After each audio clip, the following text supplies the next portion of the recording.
it's not enough to do nothing. It's time for us to do something.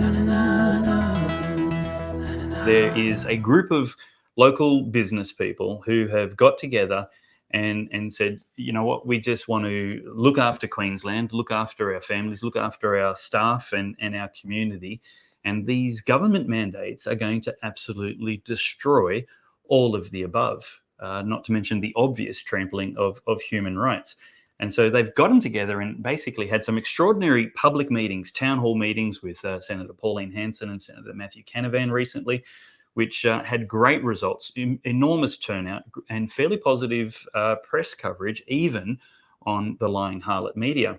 This is the kind of thing that can be done and should be done in every local council, in every city, in every town, in every community, right across the state of Queensland and New South Wales and right across Australia, where businesses are being forced to be authoritarian on behalf of the government. People are losing their jobs, as if there hasn't been enough economic suffering already. This is just extraordinary, and it has to stop yesterday. This day here is just pivotal for our community, not only as this shire, but also to send ripple effects out into every other shire in Australia to unite us, to know and send a clear message that we've had enough. This is not just about today, it's about the future and the future freedoms of everyone that is on this land. As a business owner and as a member of the community, like many of you here, I think the mandate and what was issued last week by our Premier is absolutely ridiculous, and it is incredibly impossible for business owners and people to try and enforce those expectations on people who work for us and people who visit our venues. It is not my role in any way, shape or form, and I employ hundreds of people to mandate what people do and choices that people make with regards to their own medical health. So for me to be asked to do that by our government is beyond ridiculous. Regardless of whether I do or don't support vaccination, that is not the issue for me at all. The issue is that people have the right to choose about what they do with their lives. They have the right to venues that they want to attend. They have the right to manage their own health, how they want to manage it. So I do think that the mandate is absolutely hideous. I won't be enforcing it in any way. G'day, I'm Scotty from Capital Explorer. We love our community here, we love our kids and we love our freedom. Your medical choices, they're just not our business. So joining me right now is Laura Thrumble and Robin Booth. Thank you very much for coming on to Pellowe Talk to share your story, ladies. How are you? Hi, David. Great. Thanks. Laura, can you tell me first about your business and the industry you're in? We're in the tourism business, so hospitality with restaurants. So COVID's already affected us a lot, but the new mandates will as well. Yeah, of course. And Robin, the industry your business is in? Okay, so we're in manufacturing and construction. These mandates don't necessarily affect us now, but they will come. In what way do you think they will come, if not now? Well, look, as we've seen rolled out in all the other states, they start with a couple of industries, then they roll on to the next one and the next one. And we've seen the outcome of what happened down in Victoria when all the tradies went to the union location and they just gave it to them because the unions were not standing up for them. Tradies have a really, really strong voice, it's a huge industry, the trade industry. So maybe they leave that one sort of near the end because it's a bit trickier to deal with as tradies because they can't come to necessarily a shop front with tradies because tradies are just on the road all the time. But whereas businesses like Loris, they can come straight to your shop front and it's easier to start with those type of businesses. Yeah, the CFMEU in Queensland has been a fair bit more robust in its criticism of the government than the equivalent in Victoria. The CFMEU in Victoria just rolled over like cowards. So that is good. And look, you're very right and very wise. As everybody should have been 2 years ago when the government first started behaving in a tyrannical manner and removing basic freedoms. It was always going to be a slippery slope. And whether it was 20 years from now or 20 months, the result was always predictable. And it's incredibly essential to be vigilant. Now, you ladies have been exactly that. Lorith, how did this whole idea of some resistance and pushback at a local level happen? We'll get to details about the happy ending so far, with your local council this morning unanimously agreeing to declare the Shire a pro-choice community. But how did this whole initiative get started? Who was it that put their minds together first and said, let's do something?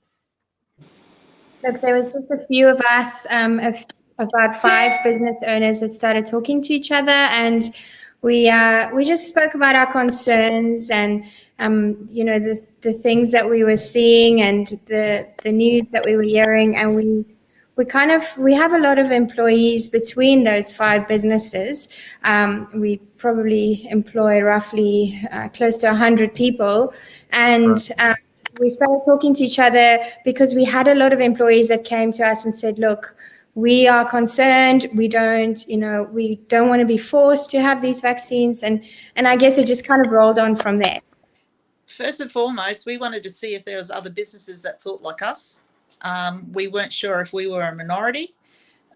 So what we did is within 4 days, we just called out to as many business owners that we sort of knew and said, hey, do you have the time?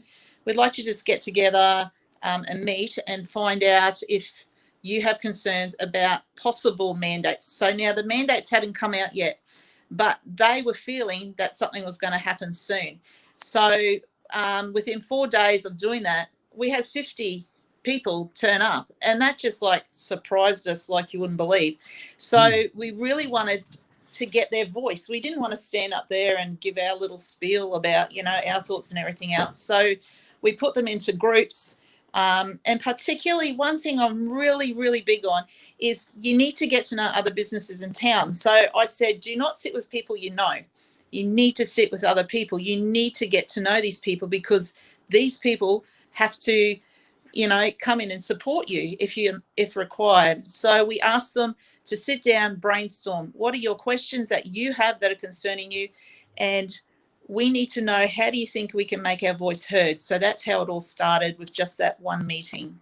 So for those people who are just joining us, in the centre of screen is Lorith Rumble, and to her right on the screen is Robin Booth.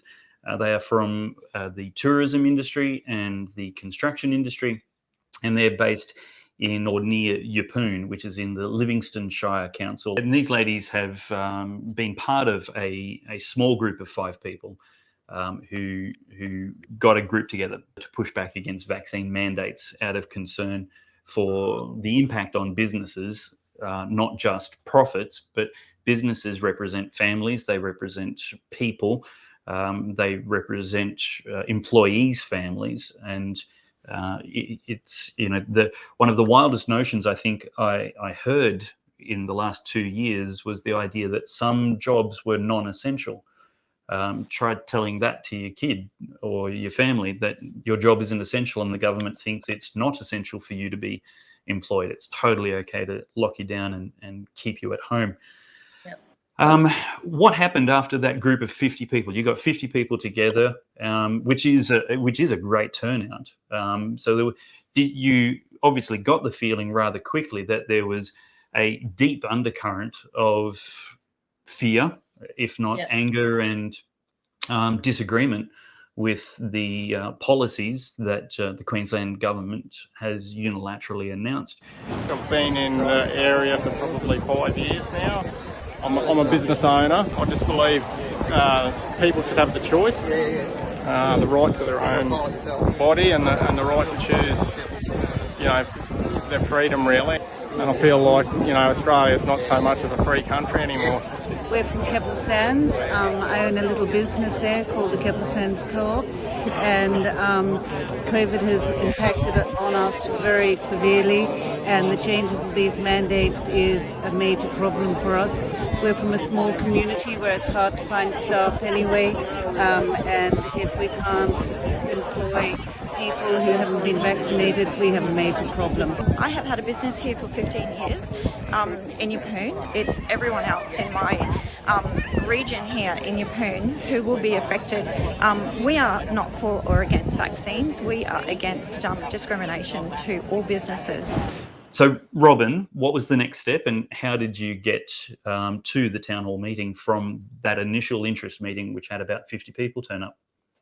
Okay, so we sent off stuff to, Laura did up letters and sent off stuff to our Capricorn enterprise to try and get a voice from our government. And but I actually had a customer called Mr. James Ashby, who is Pauline Hanson's secretary, and he lives here in Yeppoon. So I rang him and I said, mate, is there a way that you can come and just talk to our group and let us know what Pauline's doing? And he said, no, I'm not going to do that. I'm going to get Pauline here instead. So it was just that one phone call, and that's what started it rolling. And then someone else asked our other federal leader, Michelle Landry, to come. She said, look, unfortunately, I'm in another location, but I'll ask Senator Matt Canavan. And so he said, yep, I'll be there. And that happened in the same week that the mandates came out, that they said yes. And so we just got the information out there again. I believe it was only 4 days that we told everybody in the community as much as we could. And that was 2 weeks after our first meeting that we then held it. So that was remarkably quick progress, and I actually saw some reports in the press that there were as many as 500 people into that small town hall meeting, which is a great turnout anywhere in regional Australia. Yeah, we were just blown away. The hall was overflowing. There was over 379 business owners there that night, and everyone was just... How many business owners? 379. Wow. That's enormous. What's the population of Yeppoon? We've got about 20,000 on the coast. Okay, and so what happened in the meeting?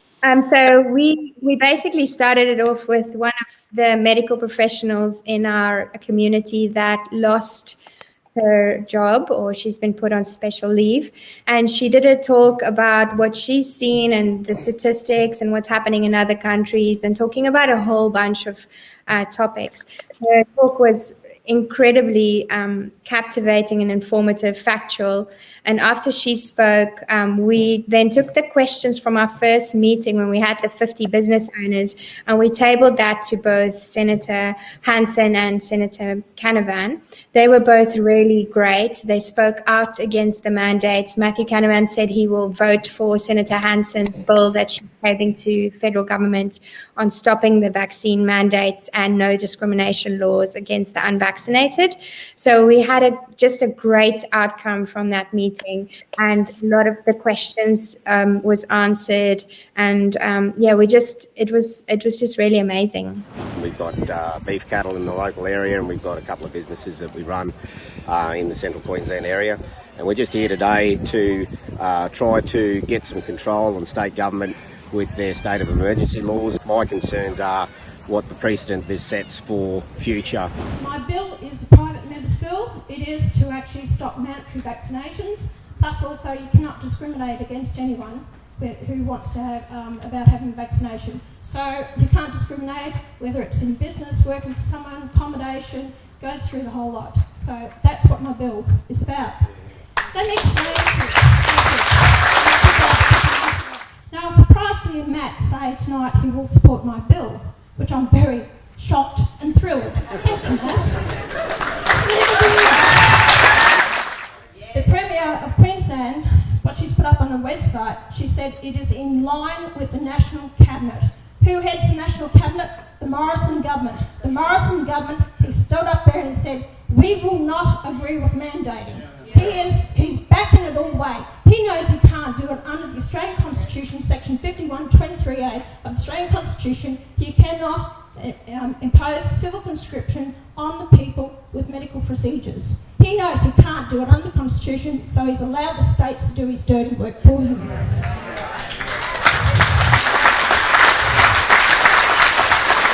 We need to protect our rights. I'm not an anti-vaxxer, but I am absolutely disgusted with what they are doing and taking away our rights. They are our rights. That the people thought they were witnessing to the leaders.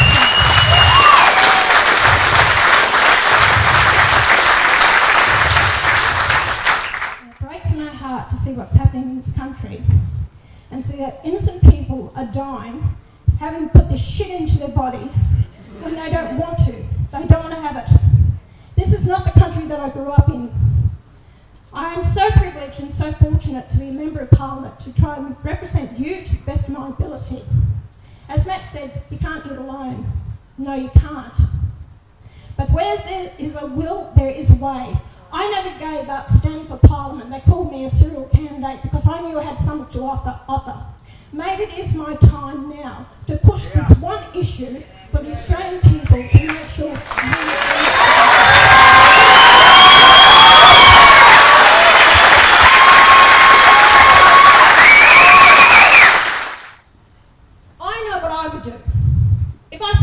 shop. I wouldn't be having the vaccine and I would not be closing my doors and I would not sack my staff who do not want to. I can't tell you what to do, but that's my stance. I picked up the phone to my daughter 2 weeks ago. She lives in Tassie. And she said, Mum, I've had to get the jab. And she said, Mum, it would break my heart if I could never get home again to see you. And she said, that'd be worse for me. She said, I've taken the risk. So she's coming up, first time in 2 years, she's coming up home for Christmas in January. But she said, no one in the wide world are they ever going to give it to my children. But this is, I know, what people are going through. They are forced. They're forced because they're going to lose their jobs, lose their homes, lose their mortgages, lose seeing their loved ones. I know, I understand it, I get it. And I have my phone ringing off the hook from people who are terrified of what's going to happen to them and asking me what should they do. I'm going to try and do the best that I possibly can. I'm going to put as much pressure on the government as I possibly can. And I'm so grateful to Matt saying tonight that he will back me. And I know that I will get this.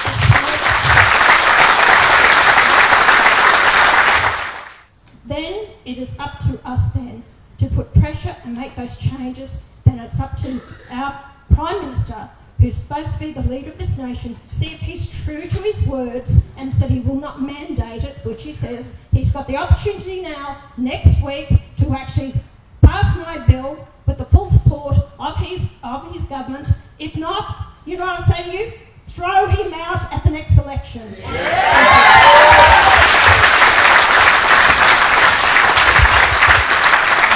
Now, how did it get from the town hall meeting to the Livingstone Shire Council? Were some of the councillors and council leaders, mayor, deputy mayor, in attendance? Did they speak at the meeting? Yeah, so we sent out a email and asked them all if they would attend. We had all of them bar one, and the mayor came up to me at the end of the meeting and he said that was run so well. Thank you very much. And I said, so mate, how can you help us? Let's get down to the nitty gritty. What can you do for us businesses? What can you do for your shire? So the next day, not by coincidence, as I said, in the kingdom of God, nothing is by coincidence.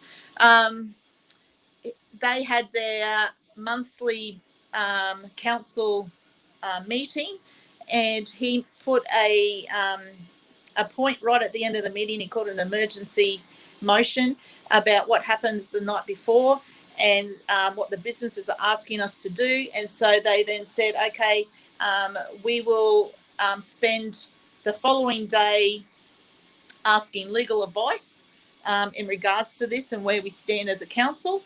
And this morning they ran that special meeting at 7:30 this morning, and it was just an amazing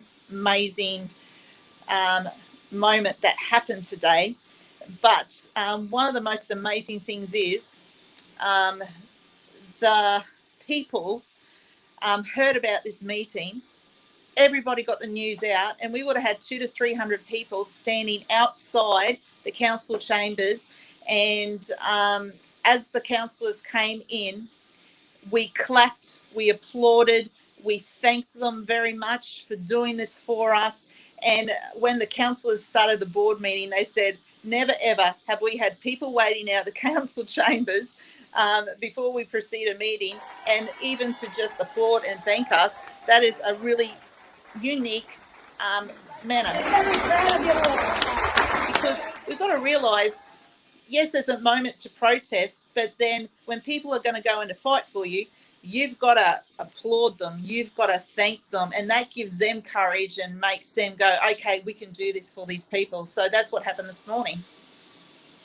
Yeah, fantastic, and really well said. It's very appropriate and essential to get behind those elected officials and bureaucrats who are going to stick their neck out and fight for what's right, potentially at political and career cost to themselves. That's what we elect them for, and we shouldn't leave them alone as they get to it. We have to get right behind them and make sure we've got their back. And the whole world and lying harlot media know that they are representing the quiet Australians, and we do not consent to medical tyranny and authoritarianism and the removal and trampling of God-given human rights. Government didn't invent freedom. They're meant to protect our rights, not grant them and waive them arbitrarily. Lorith, would you like to see this kind of thing spread to other councils, other shires and cities around Australia? And if there are business people watching now outside the Livingstone Shire Council, then what would your advice be to them on how they can get a similar kind of result in their city? Look, we really just want to encourage everyone to stand up for what they believe in, to speak up, contact your representatives, local council, state members, opposition members, federal members. Tell them how you're feeling, get other businesses together, get your community together. We've got to stand up against this. Like you said, we are on a very slippery slope of losing our freedom at the moment. And I think this is a pivotal moment in our history of the country. So I really just want to say, do it. We have to just do everything we can to stand up for our rights. We're business owners here from here in Yeppoon, and we're here today because we believe that the mandates and all the regulations and so forth that the Queensland government are putting up are wrong, and we actually think they're illegal, and we are here to help support our council as they go into a meeting this morning to make very, very important decisions for our future. We're not anti-vaxxers, we're not against the vaccine or for it. It's got nothing to do with that. It's all about not being forced to do something that you are not comfortable with for whatever reason. Look, the Premier is an intelligent woman, and she will figure out, I would hope, from reading this and reading the previous motion, the strength of conviction of our business community around this, and also the fact that we have convened a meeting, an urgent meeting, well outside the normal parameters of our meeting process, that she would understand the urgency and the importance of this and the degree of passion and angst behind it. And so I think the word reconsider there is appropriate, but obviously if this gets voted down, I'm more than happy to sort of consider any other alternatives. So on that, councillors, there's a move from myself, seconded by Councillor Mather. We'll go to the vote on this one. All in favour? Noting Councillor Hutton, Councillor Watson, Councillor Mather and myself. Those against? Yeah, Councillor Friend's against, I think. Councillor Friend? Yes. Yep. So the motion is carried.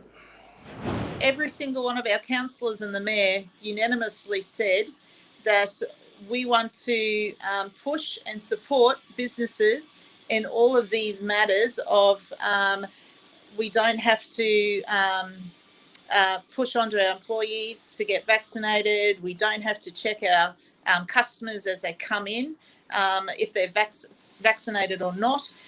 There was a list of all these things. The thing that really broke me down today in that meeting was one of the councillors said that yesterday his son, who would be about 19, 20, just had the jab and he was admitted to hospital yesterday and he just burst into tears.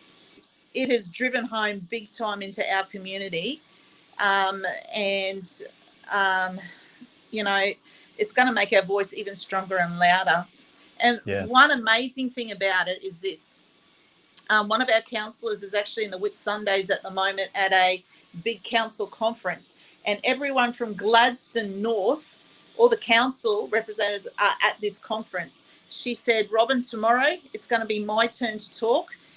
She said, I'm going to tell them all what our council has done. And this is what we need to happen. We need to get this word out, and we need to, everybody, whatever council you're in, as Laura said, you get in there and you get their emails, you get their texts, their mobile numbers, you email them, you text them. Don't do it once, do it twice, do it 3 times. Just keep sending stuff to them, until they listen. And look, if you can get your community together, I am sure everybody in every shire is upset about these mandates. Of course. Someone in your community, get a team of people like we did, organise a meeting and, I don't know, invite a representative along, invite a Labor politician, you know. They're the ones who are putting this in place. Go yell at them. I don't care. Just, they need to hear our voice.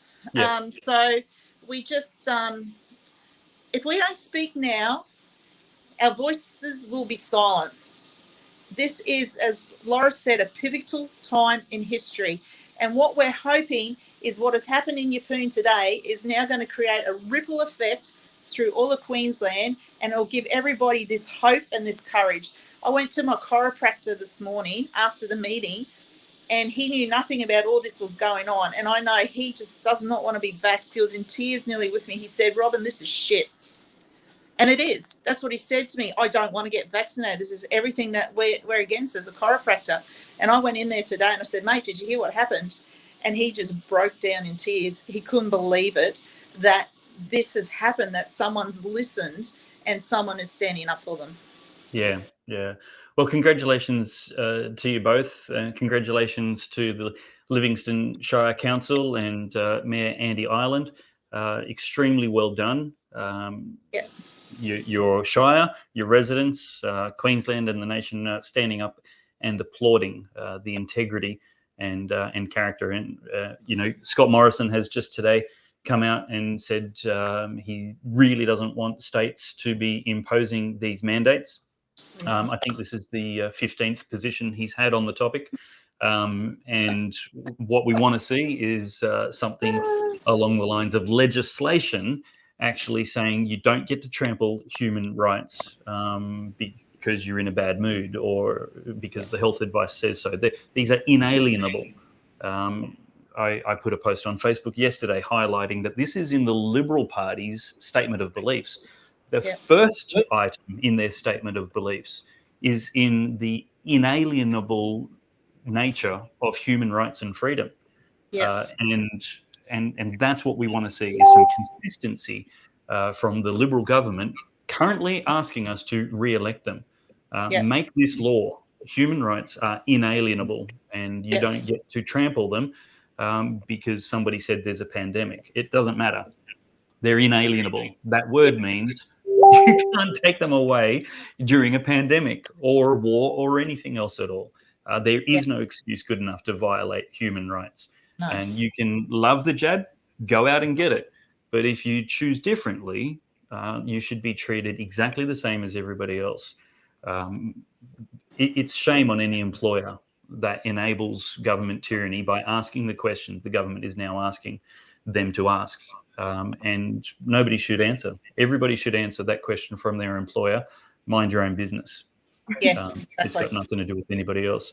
But what you ladies and your colleagues have done is help a whole council and a whole nation see that there is unity amongst business owners not wanting to be part of this tyranny and not accepting it and standing up, being heard and counted and pushing back. So huge congratulations and thank you to you for your brave part in this. You've got better things to do, like running a business, than becoming political activists and lobbyists in a nation where government should just leave you alone to run your business, employ people, and increase the nation's productivity and prosperity for everybody.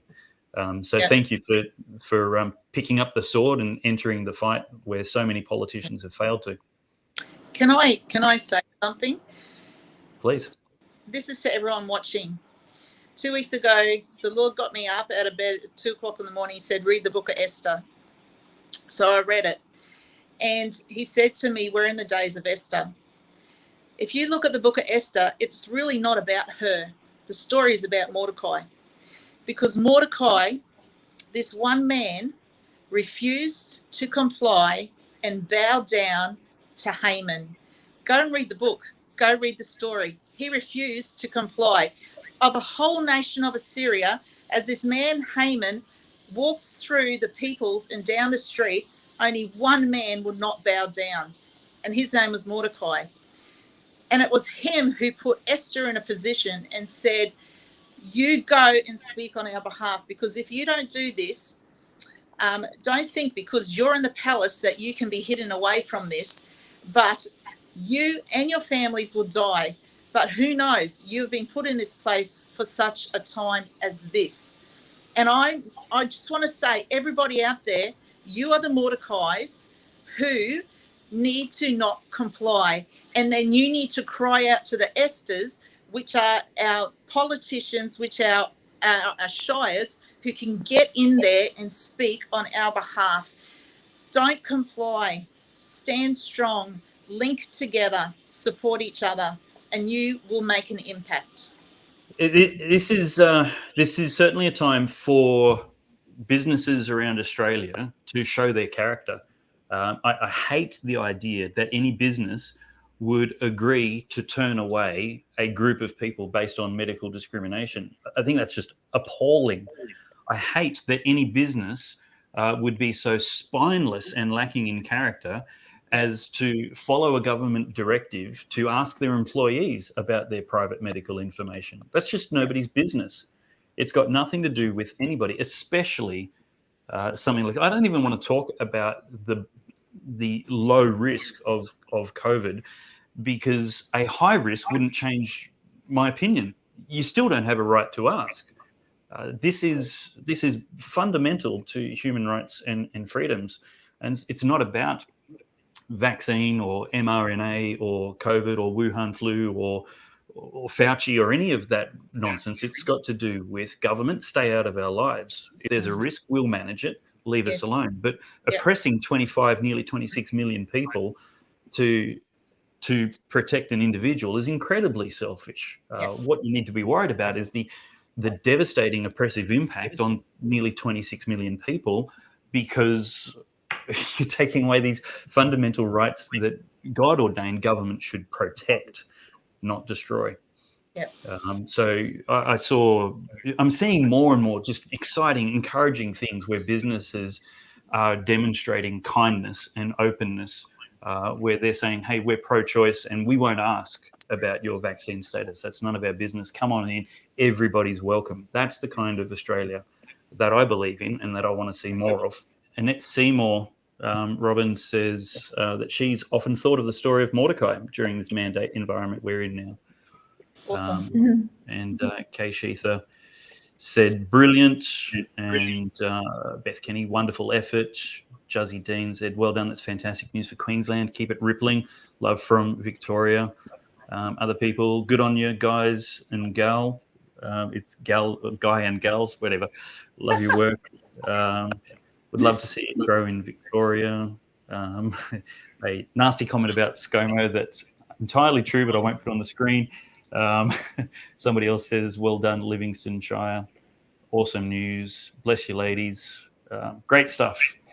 Great feedback. And I'm sure there'll be a lot more great feedback. Can I just say, if they want to keep in touch with what we're doing, we have a Facebook page called Capricorn Coast Business Owners Pro Choice.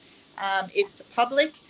Everyone can jump on there and they can just see what we've been doing, see what we send out to everybody, and just have a look and try and set up one yourself for your own area. Giving people something practical that they can do at the local level. It'd be great to see every local council take this principled stand and push back against tyrannical government. Yeah. Thank you, David. Thank you very much. If not now, then when will we see an end to all this pain? Oh, it's not enough to do nothing.